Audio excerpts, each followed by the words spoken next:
Party కార్యాలయం ప్రారంభోత్సవం తుని నిజం నీడలో ప్రతినిధి ప్రసాద్. అనకాపల్లి జిల్లా గోల్కొండ మండలం తెలుగుదేశం పార్టీ కార్యాలయం ప్రారంభోత్సవానికి చింతకాయల రాజేష్ విచ్చేశారు. ఆయన మాట్లాడుతూ, నేను అందరికీ ఒకటే మాట ఇస్తున్నాను.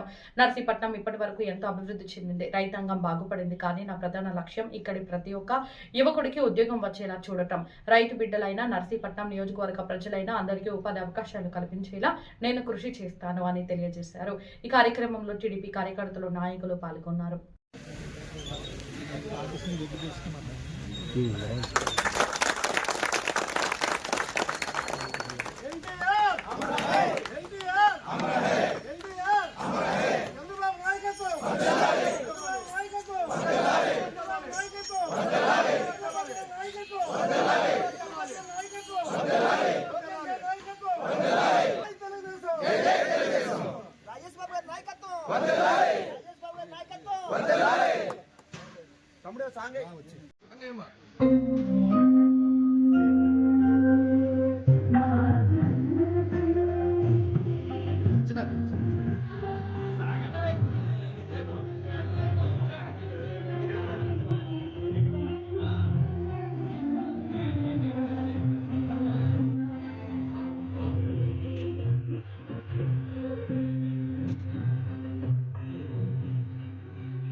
అలాగే మన సీనిగాల్ కోఆపరేటివ్ బ్యాంక్ చైర్మన్ సత్యనారాయణ, అలాగే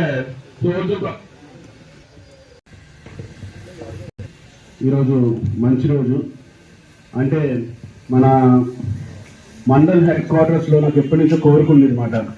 మండల్ హెడ్ క్వార్టర్స్లో మనకు ఒక పార్టీ ఆఫీస్లో పెట్టి, ఆ హెడ్ క్వార్టర్స్లో ఉండే పార్టీ ఆఫీస్ దగ్గర నుంచే మనకు మొత్తం అంతా ప్రతి విలేజ్కి, ప్రతి పంచాయతీకి కూడా ఆర్డర్స్ వెళ్ళాలని చెప్పేసి నాకు ఒక కోరుకుండేది.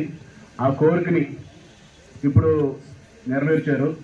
అదే ఇప్పుడు అద్దెకి తీసుకున్నారు. అద్దెకి కాకుండా మనం సొంతంగా ఒక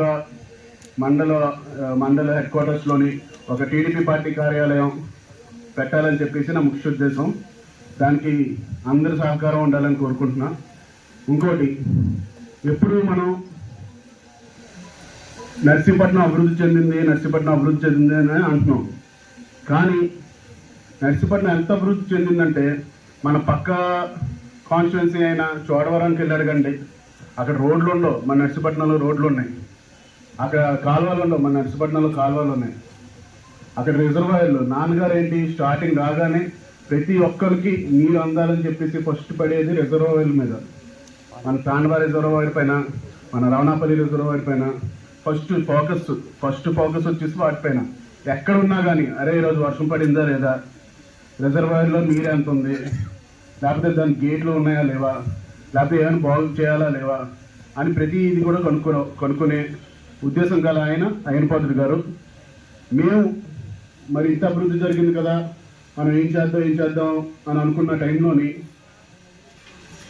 ఇప్పుడు రాజకీయం మారింది. అప్పటిలోని మా తాత, మా నాన్నగారు వీళ్ళందరూ కూడా వచ్చినప్పుడు, బాబు ఈ రోడ్డు మీ తాతగారు వేశారు, ఈ కాలువ కూడా మీ నాన్నగారు కట్టారు అని చెప్పేవారు. ఇప్పుడు ప్రస్తుతం రాజకీయం వచ్చేసి నా సొంతంగా ఏం చేశారు, నా సొంతం అయిపోయింది, సొంతంగా ఏం చేశారు వచ్చేస్తుంది మనకి. యలమంచిలకి ఇప్పుడు డోస్కో కంపెనీ దగ్గర నుంచి యలమంచిలకి 7 కిలోమీటర్లు. ఆ 7 కిలోమీటర్లు కూడా దారిని అంత గుర్తుపెట్టుకొని అయిపోతుందిగా చేశారంటే ఆ దారి ఎవరికి కూడా తెలియదు, 7 కిలోమీటర్లు మనం యలమంచిలో వెళ్ళేది అంటే హైవే వచ్చేసి 5 కిలోమీటర్లకు వస్తుంది. నేను ఒకటే ప్రామిస్ చేస్తున్నాను అందరికీ, నర్సీపట్నం ఇప్పటి వరకు అభివృద్ధి అయింది, రైతాంగం బాగుపడ్డారు, ఇది బాగుపడ్డారు అని అంటున్నారు. అభివృద్ధి అయింది, కానీ ఒకటే ప్రామిస్ ఏంటంటే ప్రతి ఒక్కరికి ఉద్యోగం వచ్చేలాగా, ప్రతి ఆ రైతు బిడ్డలకి లేకపోతే నర్సీపట్నం నియోజకవర్గంలో ఉండే జనాలకి, వాళ్ళ బిడ్డలకి ఉద్యోగం వచ్చేలాగా నేను చేస్తానని చెప్పేసి ప్రామిస్ చేస్తున్నానండి.